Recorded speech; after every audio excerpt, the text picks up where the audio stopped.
waxaan baaq dheer u diraynaa dowladda puntland uu madaxweynaha ka yahay doctor saciid cabdulaahi deni haddii aan nahay shacabka reer muqdisho waa aragtaan in dowladda muqdisho uu madaxweynaha ka yahay xasan sheekh maxamuud inuu dhibaato nagu haayo shacabka inuu dhibaato ku haayo meedadka inuu dhibaato ku haayo dadka inuu barakicinayo rafaad dil qax boob dhimasho iyo waa baxsaday iyo gacan biraan ku soo qabahaynaa iyo marka intaas anaga 2 sano kale ma adkeysan karno maadaama aan nahay dad isku diin ah maadaama aan nahay dad isku luqad ah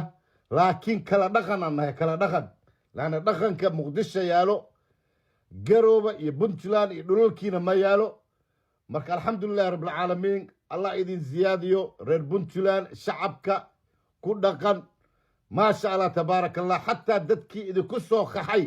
ما شاء الله تبارك الله واي أمان وحكلا حتى إذا كشيغو إنا إذا أمانان مركا دد وحاتين إله أسو قرقاري دد وحاتين دخن سوبا له دد وحاتين كلا دنبين دد وحاتين قرشلاتين ما دام أنا أنها الشعب كرير مقدشو marka anaga maanta ilaahay ka soko dadka maanta inoo dhow dowladda maanta inoo dhow waxa waaye dowladda puntland